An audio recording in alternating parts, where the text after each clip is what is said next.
فرض نماز نہ چھوڑ. اللہ تعالیٰ نے روزے میں گنجائش رکھی ہے.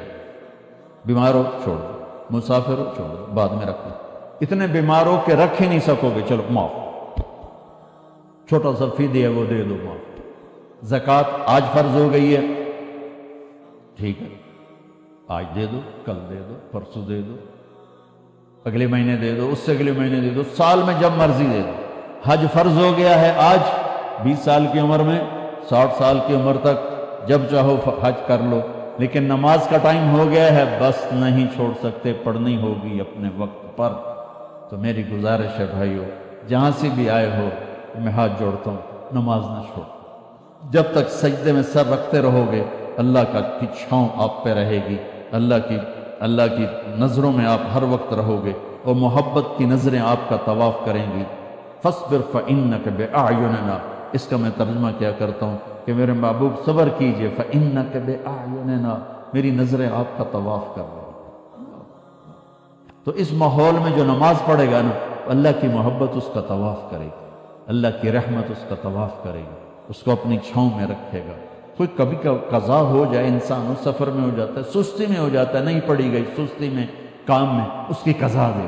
سونے سے پہلے 5 نمازوں کی قضا پوری کر کے, اپنا کھاتا مکمل کر کے پھر سو, تو انشاءاللہ اللہ مہربان کریم ہے, معاف کر دے گا. اور اپنی نمازوں کو قضا پڑھتے رہو گے اس طرح, تو پھر 5 نمازوں کے اللہ تعالیٰ طاقت بھی دے دے گا, ہمت بھی دے دے گا, توفیق بھی دے دے گا. کچھ وقت اپنے قرآن کے لیے, کچھ میرے نبی کی زندگی کے لیے, فیملیز کے ساتھ ہو, ماں باپ ساتھ ہیں, ان کو عزت دو, ان کو احترام دو, اور بیوی کے ساتھ, بچے ساتھ ہیں, ان کے لیے ٹائم نکالو. اپنے بچوں کو محبت سے پروان چڑھاؤ, ڈانٹ ڈپٹ سے نہیں, ڈانٹ ڈپٹ سے نہیں, ڈانٹ ڈپٹ سے نہیں, پیار محبت سے. میرے نبی نے 7 سال گزارے حسن کے ساتھ, اور 6 سال گزارے حسین کے ساتھ. 6-7 سال میں نہ کوئی نصیحت کی ہے, اور نہ کوئی ڈانٹ ڈپٹ کی ہے, پیار دیا, محبت دی, توجہ دی, سارا کچھ منتقل ہو گیا, اور وہ جنت کے سردار بن, جنت کے نوجوان. ہم بچوں کو نصیحت کر کر کر کر ان کی تباہی پھیر دے,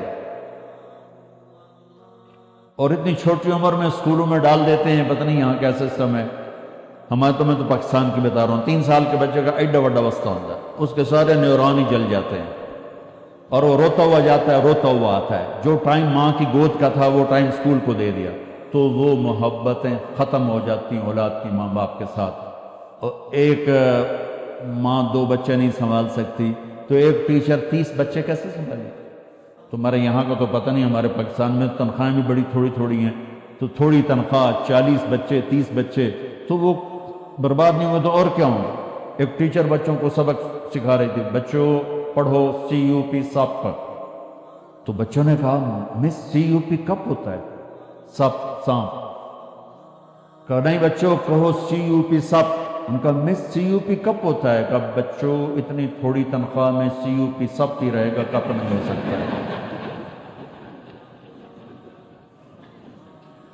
تو ہماری سکولنگ تو ایسی بیکار برباد ہے کہ ہمارے کاروباری, ہمارے سکول کاروبار ہیں. کوئی ہماری نیشن کے لیے وہ کوئی تعلیم نہیں ہے, کاروبار ہے. یہاں کا مجھے نہیں پتا, لیکن میں اپنے پاکستان انڈیا کی بات کرتا ہوں. انڈیا, پاکستان, بنگلہ دیش ایک سیم کلچر ہے کہ جتنے تعلیمی ادارے ہیں صرف کاروبار ہیں, ہماری نسل کو برباد کر رہے ہیں, تباہ کر رہے ہیں. میرے نبی کہتا ہے 7 سال تک بچے کو نماز کبھی نہ کہو, 7 سال تک. 7 سال کے بعد کہنا شروع کرو, 10 سال کے بعد سستی ہو, تھوڑا سختی کرو, 15 سال میں جا کے فرض ہوتی ہے. اللہ 15 سال بچے کو فری رکھتا ہے, اور ماں باپ کو کہتا ہے پہلے 10 سال بچوں کو دے دو, ساری زندگی بچہ تمہیں دے دے. ہم بچوں کو وہ ٹائم نہیں دیتے, وہ ہمارے نہیں ہوتے. تو بھائیو, آخری گزارش یہ ہے کہ آپ 3 چلے کے تو سارے بھائی ارادے کر لیں, ٹھیک ہے نا. اور میں چھوٹا تبلیغی ہوں, میں چھوٹی تشکیل کرتا ہوں. میں نے ہر جگہ بس ایک ہی تشکیل کی ہے کہ اتنا بڑا مجموعہ ہر مہینے 3 دن باقاعدگی سے لگائے. نیت کرتے ہو؟ ہر مہینے جہاں سے بھی آئے ہو, تبلیغ کا کام ہر جگہ ہو رہا ہے, ہر مہینے 3 دن لگا لیا کریں. کبھی ناغہ ہو جائے کوئی بات نہیں, ہر مہینے 3 دن, ٹھیک ہے؟ نیت کرتے ہو؟ اور آخری نیت یہ کرواتا ہوں, اگر کسی سے لڑے ہوئے ہو تو صلح کرو. مسلمان کو اچھا نہیں لگتا کسی سے بائیکاٹ ہو, کسی سے قطع تعلق ہو. بس معافی مانگو, معاف کر دو, معافی مانگو. جو معافی میں پہل کرتا ہے اللہ اس کو اونچا کر دیتا ہے، اور جھگڑا ہو جانا کوئی بڑی بات نہیں۔ میرے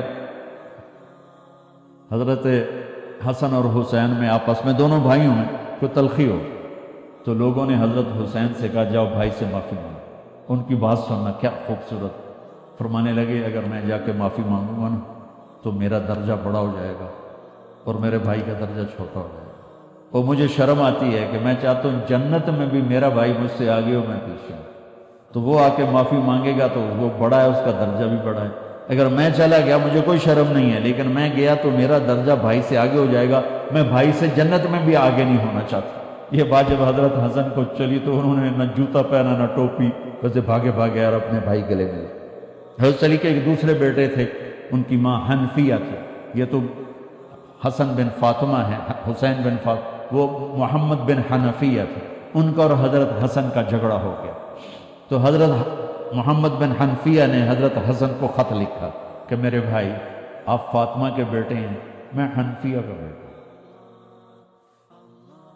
تو جیسے میری ماں فاطمہ جیسی نہیں ہو سکتی، میں آپ جیسا نہیں ہو سکتا، آپ میرے بڑے ہیں، آپ آ کے مجھ سے معافی مانگ لیں تاکہ آپ کا درجہ بڑا رہے، اگر آپ نہ آئے تو پھر میں آ رہا ہوں معافی مانگنے، پھر میرا درجہ بڑا ہو جائے گا اور مجھے شرم آتی ہے کہ میرا درجہ آپ سے بڑا